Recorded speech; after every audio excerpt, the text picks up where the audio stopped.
I am here in New Jersey amongst these gorgeous plants. It's a great calming setting. It's a good place to watch the sun come up, get a little bit of work done, talk to you guys. Delaware. Oh, cool. Very cool. Awesome. Are you guys all photographers? Curious.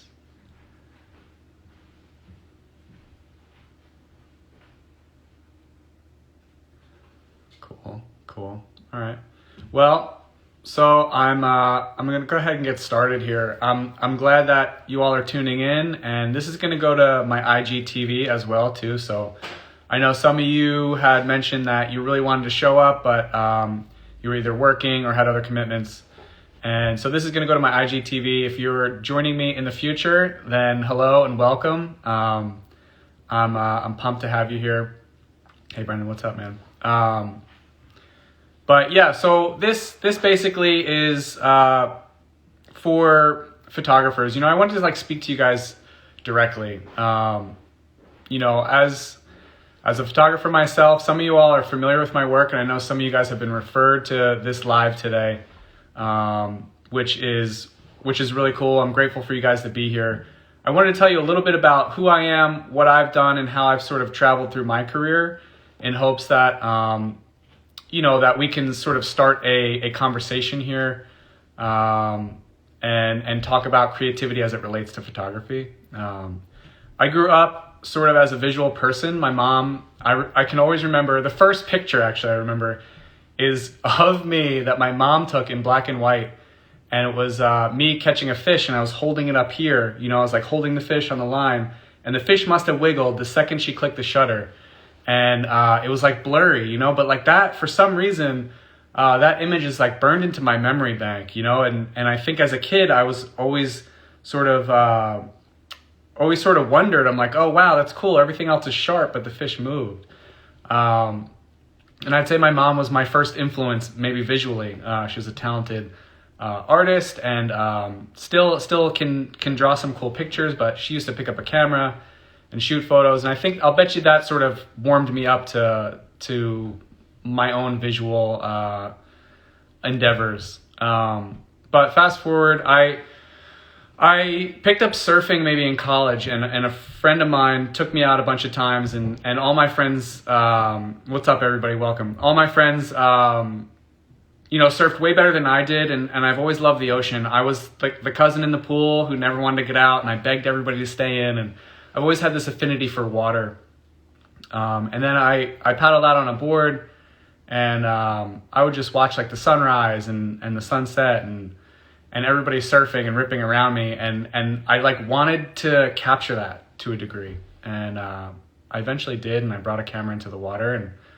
And my passion for surfing maybe had fallen away, but my first muse, I think, in photography finally sort of caught with me, and I just became enthralled with photographing the waves, surfers, the lifestyle, the beach, nature, everything that sort of happened in and around the sand and the ocean and between the push and pull of the tide. What I really feel that did was give me a base and a foundation to exercise my creativity. Surfing may be a very singular thing. There's one person on a wave riding one board, but you do share a whole lot of camaraderie in the pursuit. And that's something that I'm trying to cultivate here amongst photographers. My career started there, but it's landed me here in many places I didn't really fully know I would get to. And along the way, I've had some help here and there. I consider my friend Kyo a great mentor of mine, who's a very talented photographer himself. But it's sort of tough to find either apprenticeship or help in the industry. A lot of people don't want to share. They don't want to sort of facilitate other people's growth. And I'm not saying it doesn't exist, but it is very difficult and time consuming as any pursuit really is. But the fact that we're all connected by creativity, I think, is most important. Hey everybody, stoked to see you all joining. The fact that we're connected by creativity is really the main purpose here. You know, the main point of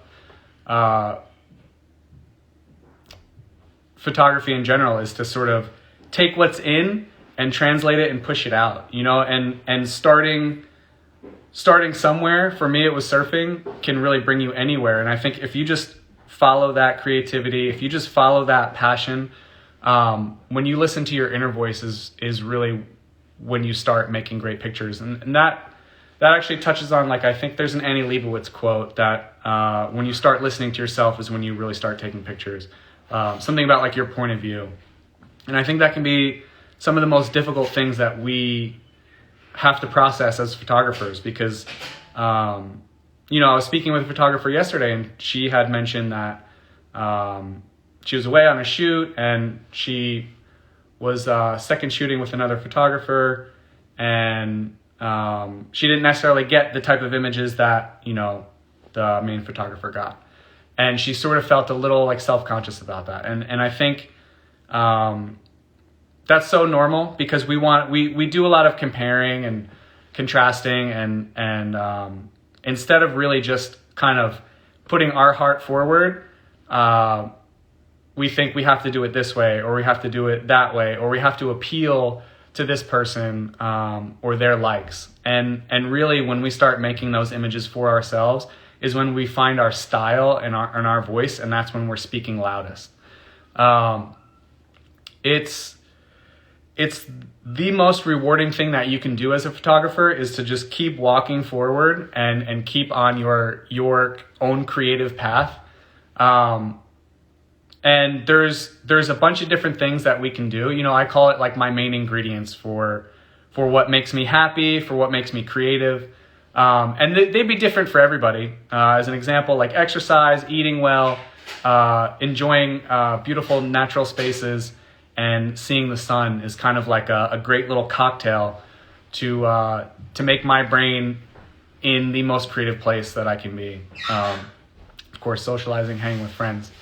Oh, that's cool. There's a terrific Jerry Saltz quote that goes, "You have to make an enemy of envy." Yeah, wow, that's very interesting. I mean, it's true, because a lot of times when you start in your photo career, you may do a lot of comparing. I know I did, and I'm still susceptible to it sometimes. You know, especially when, let's say, I'm not working much, or jobs are, you know, there's a longer gap in between them. I'm like, oh, that person's working, or that. And we want to mimic other people. When we first start, like we hold these photographers like as heroes. And there's another quote, or it's randomly in my head, but somebody did say it. It's like, don't meet your heroes. And that's so true. There's so many photographers that I've met that I'm like, oh man, I love their work more than them. And I mean, that's, we basically, the moral is like, you know, don't put them on a pedestal. Everybody's got clay feet, you know? So it's one thing to really love a person's image and to want to make something similar. And as artists, we're all borrowing, you know, we're all sharing ideas, and there's absolutely nothing wrong with that. But it's what kind of you're filtering, you know, what all comes in, and the filter you push it through is your style and voice. And I think that's some of the most important things that we can facilitate as photographers within our own work. Like, you know, our ideas of what maybe we want to make versus what we capture can sometimes change. Sometimes we can make images that we're really proud of, and then other times we may make a bunch of images that don't hit our standard or we weren't imagining. And sometimes we can be pleasantly surprised. I think when I first started out, I used to really beat myself up over the pictures I was making. I can remember shooting some surf a bunch of years ago, probably 10 years, or, you know, I don't really remember the year, but a long time when I first started, when I first like kind of was really into it. And I remember coming home, loading the images onto the computer, looking at them and thinking I was a failure. Like I was so hard on myself. One of those images that I later learned to like was published on surfermag.com, like before really the online thing was happening. And I was like, holy crap, that validated my work in a sense. And it's cool because I've reached a point where I don't need necessarily that validation. But what I'm saying is that I really understand how we can be overly critical of our work. Like our voice is our work. What we capture is our voice, and I may shoot 500 photos on a day of good surf, but I'm only selecting a few. I'm like, ooh, that's more what I feel like in line with. That's what captured the day to me. That is how I really feel like alive. That's the moment, and I think when we're living in that moment and we have that camera pressed up against our face, that's like our creative flow. For me, it's always a meditation, photography. It's always, I said it to a friend the other day that if I'm taking pictures, I'm happy. And I think that, that really rings true. It's just like a statement that I just said, and like the more and more I think about it, it's so true. And I try and add those ingredients that I was talking about to make sure that I am happy, to make sure that I am staying in as much of a creative flow as I can, and shooting those pictures and making those images. Because, I may shoot a bunch of photos and I may not like them right away, still to this day, and it takes me a little while to revisit and be like, oh, that's cool. That's nice. Yes, that's my voice. That's who I am. That's how I feel. But yeah, so creativity is about listening to your inner voice, and making the work that you're really passionate about. And that's really what I wanted to chat with you guys today. I posted a sticker question, or I stuck a question, whatever it is, on my story. A couple of you guys responded. That was very funny. There was a few. I don't know how to bring it up here. Oh, there's a question. It's like, are you making coffee? What are you wearing? I have a lot of funny friends. I love it. But I'm here for you guys too. That's like, my spiel there. And I've recently become a teacher as well. I just completed a 1-year course with a handful of students that I was lucky enough to mentor, who have gone on to do amazing things and will continue. It's been really fun to share my knowledge. I'm not one to hold back thoughts, opinions, or information. I feel like that's the best thing that we can do, is kind of share knowledge rather than hold on to it. As I mentioned, it's tough to sort of meet your heroes and then sort of feel like you hit a roadblock, because it's true that you're not going to do what they're going to do and they're not going to do what you're going to do. But I do believe we need a little help every now and then. We do need a helping hand. We do need some encouragement. We do need feedback. And sometimes we need technical skills. I read quite a bit, and occasionally I'll read something, from a photographer, and they'll talk about like an f-stop they used for like a landscape photo. And yeah, like you don't need the settings, you really don't, but just reading something like that might change the way you approach your next landscape photo, and you might be pleasantly surprised. So I think sharing that knowledge is incredibly important, and that's what I'm doing going forward here. I'd like to keep up with you all on Instagram Live or Messenger or email. But the whole point of me being here right now is a few things: to share about my next class that I'm starting next month about creativity. I have a few signups already, which is really awesome and really exciting. But it's open to everybody. I'd like to have a few chats with you beforehand to make sure that the class is right, but I'm not excluding anyone. It is for people who want to make professional quality photos or who are already making professional quality photos. We're really focusing on creativity and unlocking your inner voice, and really honing your style. But I'm also going to be here for you, for those of you who want to kind of understand more about class or want to sit this one out. I I still want to make myself available, even if you aren't there. So the point of these, I think they're going to be weekly, and I would like to answer questions. And Billy, what's up, man? Good to see you. I'd like to answer questions. I think that if I had access to somebody who would just let me know what I was, stuck on, or gave me extra information, I think it'd be really helpful. So I'd like to also offer that. So I'd like to open it up. Does anybody have any questions other than, am I making coffee? Because that's always a yes. Anybody?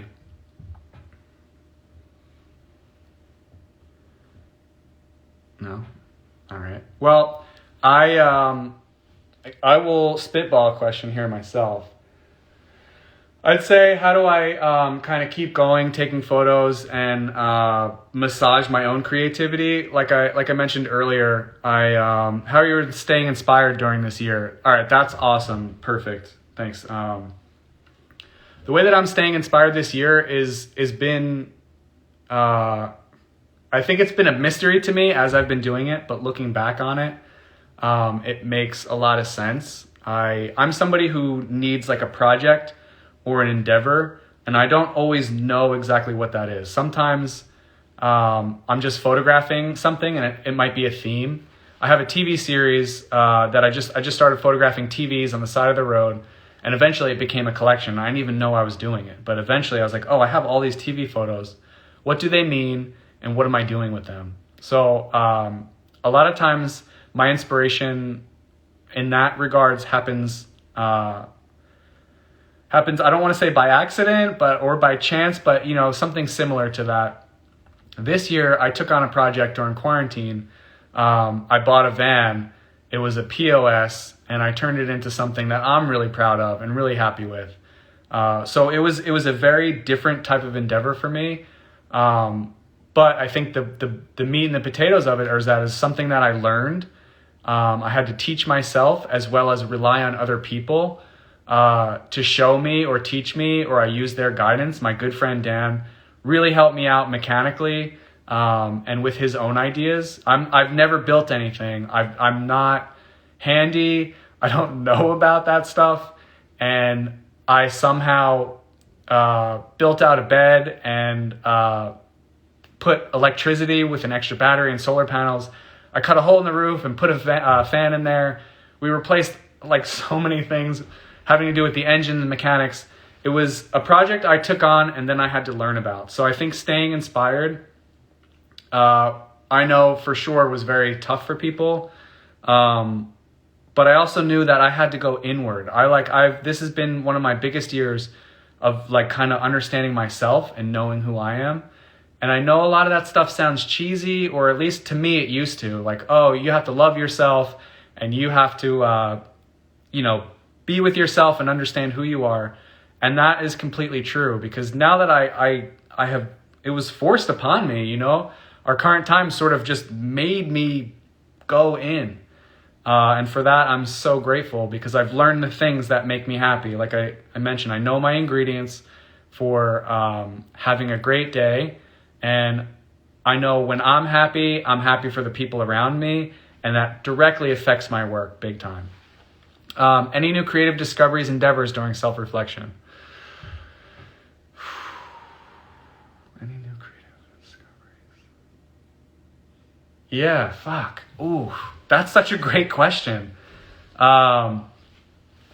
Creative. Yeah, well, I started using my iPhone a lot. Like I know this sounds so cheesy, but I started using my iPhone so much. I realized that just having the camera in my pocket with me, it really helped me see things, and I sort of had it at my disposal in my hand. And I know that's a little bit vague, but putting all my energy into the van build was really difficult for me, because it forced me to learn and it forced me to grow, and it was really hard work, sure, yeah, physically bumps and bruises and scrapes and yeah, all that, and stuff was heavy, but it forced me to really understand what I was doing. It forced me to be in the moment and pay attention. I can really just draw a parallel between photography and that van build, even though they're wildly different. You know, if I'm not paying attention, if I'm not in that moment, in that like creative flow of photography, I'm not going to understand what's happening. Just like if I'm not paying attention to what I'm doing on the van and where I'm putting that screw and where I'm making my cut or doing the math, it's not gonna come together right. So I think, you know, getting a project and not forcing it on yourself, you know, is sort of a good way to just sort of let it happen naturally and kind of understand where you're at. Yeah, new appreciation for photography for sure. How's the pandemic inspired your creativity? Yeah, I mean, I think I pretty much answered that, but yeah, I mean, building this van just taught me to rely on myself in many ways, and though it wasn't directly photography related and I don't have tons of pictures of the van, it reminded me that being in the moment and being right then and there and being present is what's most important.